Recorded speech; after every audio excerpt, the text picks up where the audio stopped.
22세 나이에 챔피언스리그 우승을 노리는 프랑스의 거함.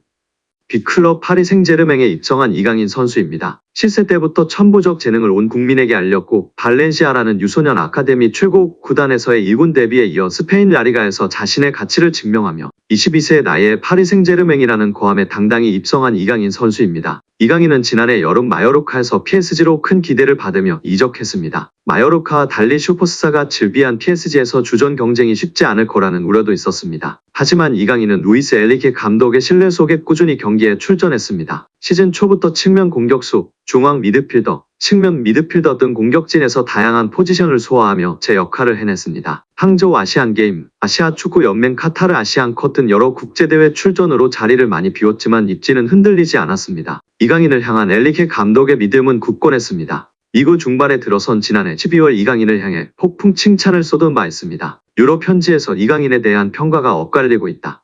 감독으로서 이강인을 어떻게 생각하느냐라는 질문에 이강인은 우리에게 굉장히 중요한 선수다. 오른쪽 윙뿐만 아니라 미드필더 오른쪽, 왼쪽을 모두 소화한다. 가짜 9번으로도 뛴 적 있고 공격 전 포지션에서 뛸 수 있는 선수다라며 기술적 측면에서 이미 톱 레벨이고 수비 능력까지 갖췄다고 극찬했습니다. 이후 메스와의 17라운드에서 도움을 올리며 PSG의 3대1 승리를 이끌 자 엔리케 감독은 그에게 결정적인 패스란 너무 자연스러운 패스처럼 쉬운 일이다라며 거듭 칭찬했습니다. 이어 나는 우리 팀의 다재다능함을 좋아한다. 왼쪽 미드필더로 시작한 이강인은 자연스러운 자리였음에도 후반전에 오른쪽으로 이동했다. 난 선수들에게 이런 면을 원한다. 상대를 예측할 수 없게 하고 교체 없이도 상황을 바꿀 수 있다. 난 선수들에게 더 많이 요구하며 야망을 가질 것을 요구한다고 말했습니다. 이영표 위원은 축구가 편해지려면 기본적으로 축구 선수는 어떤 상황에서든 한 명을 제쳐서 크로스를 하거나 패스를 하거나 슈팅을 할 수 있어야 됩니다. 드리블을 통해서 템포를 죽이는 것은 안 좋은 행동이지만 동시에 어렸을 때부터 사이드에서 특히 1대1이 걸리면 한 명을 제쳐서 크로스를 올릴 수 있는 게 안 되면 축구가 어려워집니다. 드리블을 하게 되면 어떤 선수는 한쪽 밖에 못 가, 어떤 선수는 왼쪽 밖에 못 가, 어떤 선수는 오른쪽 밖에 못 가는데 양쪽을 다 갈 수 있는 확실한 기술이 하나씩 있어야 됩니다. 이강인 선수는 3년 이상 기술을 연마해서 양쪽을 다 할 수 있다고 보여집니다. 이강인 선수는 드리블을 잘하려면 스피드가 있어야 하고 중심이 무너진 쪽으로 치면 중심이 무너지는 것을 몸이 자동으로 계산하여 움직여지게 됩니다. 생각하고 드리블을 치는 게 아니라 연습과 노력 끝에 자동으로 움직여지는 것입니다. 여기서 박문성 해설위원이 덧붙였는데요. 맞아요. 이전에 앙리 선수도 인터뷰에서 패널들이 어떻게 그렇게 많은 골을 넣을 수 있었는지 물었을 때 생각하고 계산하고 슈팅을 때린 것이 아니다. 자연스럽게 자동적으로 슛을 하게 되었다고 인터뷰에서 화제가 되었다고 합니다.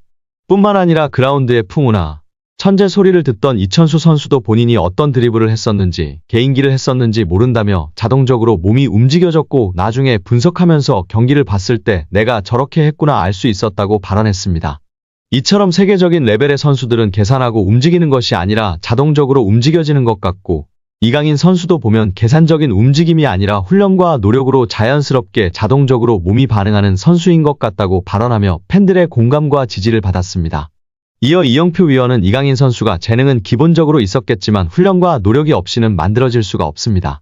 또한 이강인 선수의 강점은 드리블도 있고 시야도 있고 정확한 왼발킥도 있고 터치가 굉장히 강점이 있다고 생각합니다. 멀리 볼 수 있는 능력은 킥이 자신 있는 선수들이 자연스럽게 보여주고 나타낼 수 있습니다. 어떤 선수들은 드리블을 잘하는 선수는 자기가 드리블을 보여주고 싶어하고 패스를 잘하는 선수는 패스를 보여주고 싶어하기 때문에 좋은 킥, 멀리 보낼 수 있는 킥이 장점인 선수는 자연스럽게 시야가 넓어지고 시야가 넓은 것처럼 보여지게 됩니다. 어린 선수들에게 멀리 보라, 시야를 넓혀라 라며 가르치기보다는 좋은 킥을, 멀리 찰 수 있는 킥을 가르치면 자연스럽게 시합에서 연습한 킥을 보여주려고 하기 때문에 시야가 넓어지고 넓혀진 모습을 볼 수 있다고 발언하였습니다. 이어 최근 프랑스 언론의 비판에 대해서도 이야기했는데요. 이강인을 향한 언론 비판은 일도 신경 안 써도 됩니다. 한국에서처럼 선수를 비난 잘하지 않는 문화가 아닙니다. 한국에서는 정말 엄청나게 큰 잘못을 저질렀을 때 비난하나 외국은 그냥 막 합니다.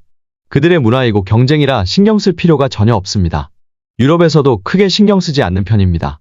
거기에 일희일비할 필요 없고 비난을 받더라고 원래 그런다 생각하는 게 팬들도 선수도 좋다고 발언했습니다. 이어 이영표 위원은 이강인 선수가 수비할 때 압박이 안 된다는 단점이 있었는데 약점이라고 지적되던 수비 전환, 수비의 능력을 키웠다는 것이 정말 대단한 것이라며 치켜세웠습니다.